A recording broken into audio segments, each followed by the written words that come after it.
So this is the Holy Trinity column. It was built by, or the design was come up by Wenzel Render, and they started construction in 1716 and ended in 1754.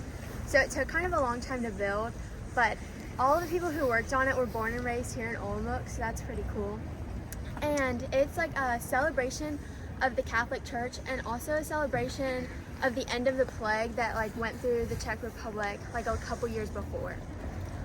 This is the communist astronomical clock in Olomouc, Czech Republic. It was said to have been built from 1419 to 1422, but the first records of it were in 1522.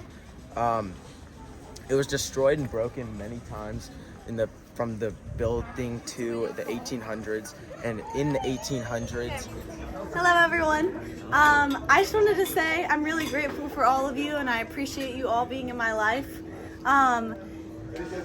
And this trip has just meant a lot to me, and I'm so glad to just call y'all like my family now. I hope y'all feel the same. Love y'all, and I can't wait for the rest of the 2 days. Cheers! Cheers! Cheers! Cheers!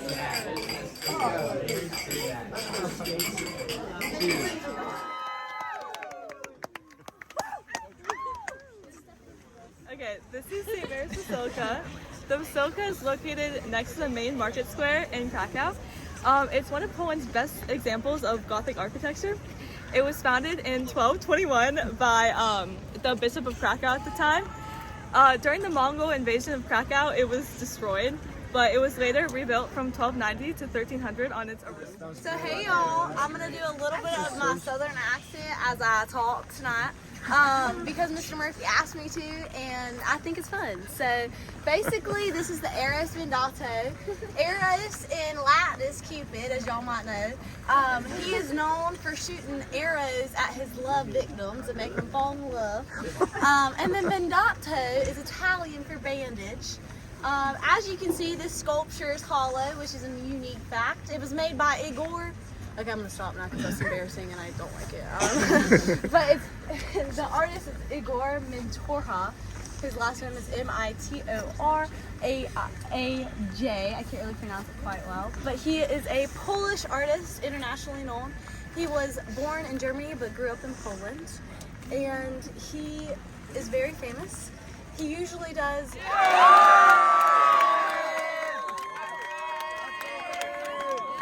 Let's go, Vinny! Alright, so this is the Krakow Kloko. Imagine this. You're a wealthy Venetian merchant who's been traveling far and wide across the whole of Europe to sell your goods. You stumble into the bustling city of Krakow, where you see many bright lights and good smells. You find your way into the main square and then stumble upon the Krakow Cloth Hall. Built in the 1100s, the Krakow Cloth Hall is the oldest mall in the world. It is roughly 900 years old and was originally where they sold rich cloth. Of the Church of St. Adalbert. He was born in 956 as Wojciech, and he had an interesting life. He grew up in a fairly well-to-do family, had 5 brothers, but was a sickly child. And when he overcame a grave illness as a child, his parents, in order to honor God, dedicated him to the priesthood. So he studies.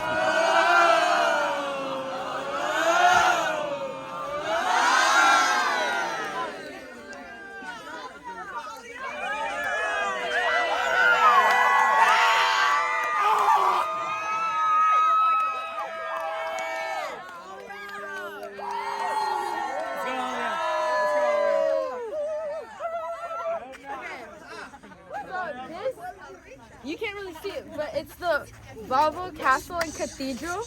It was made in the 13th and 14th century. They don't know the original creators of the castle and cathedral, but Władysław and Casimir the Great III are 2 of the famous people that were included in the construction of it. They say that this famous Gothic architecture of the castle is the most famous in Poland, and as you can see, it's located in the heart of Krakow. I've ever seen. Okay, I just wanted to say I'm really excited. I'm really happy that we're all here. It's our second to last night. Tomorrow's the last day.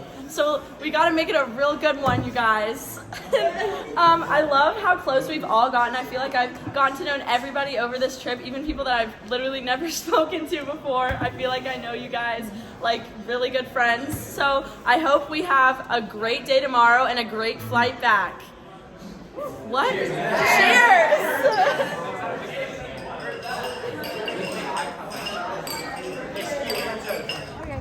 Welcome to the St. Peter and Paul Church. I didn't get to pick my memorial because I was sick, but I thought it was funny because both my brothers' names are Pete and Paul. So, yeah. It was built in 1619 by Giovanni Ross. It's mostly in the Baroque architecture, and like its main like centerpiece is out front. It has all 12 apostles.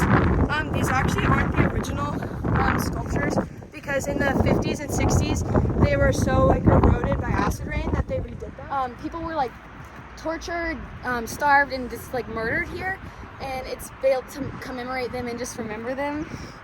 And at its peak it held around 20,000 prisoners here, and towards the end Jews were being deported to like Auschwitz, and those who weren't like were forced to dig up around like 9,000 bodies and burn them in like big old pile.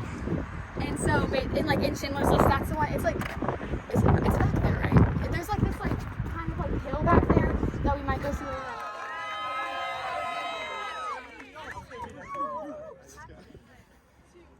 Well, happy birthday to you. No way. Happy birthday to you. Happy birthday, dear Mr. Happy birthday to you. Is the Jewish Heroes Memorial Square in Krakow. Yeah. This is actually located right in the middle of the Krakow ghetto. And guess what? It was established on my birthday in 1941. March 20th. Yeah, March 20th. So, before it was a ghetto, it was just a marketplace called Zagoti Square. It was a common place. A lot of Jewish people came here to trade and socialize with their fellow people. And it was established as a ghetto when the Nazis... All right. This is the Adam Mickiewicz Monument. Woo! Obviously, the Krakow main square.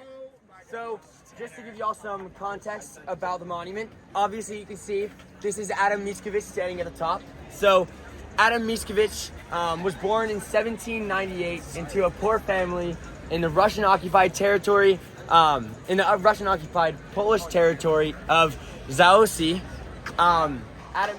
So, sadly, as you all know, this is our last night here in Europe. And I just wanted to thank all of you for this amazing journey we had. From start to finish, I really think it was really well. It went really well. I feel like we were really open that one night when we were underneath the bridge and we were all sharing. I thought that was really special. And then when we went and walked the grounds of Auschwitz and Dachau, I just felt like everyone was really, respectful.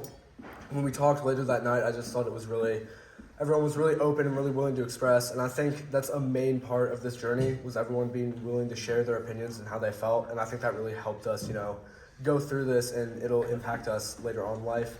I look forward to seeing all of you in the hallways and at school and football games. And I hope that the bonds we've built on this journey will last throughout high school, maybe even beyond. So here's a cheers to Barry Witness.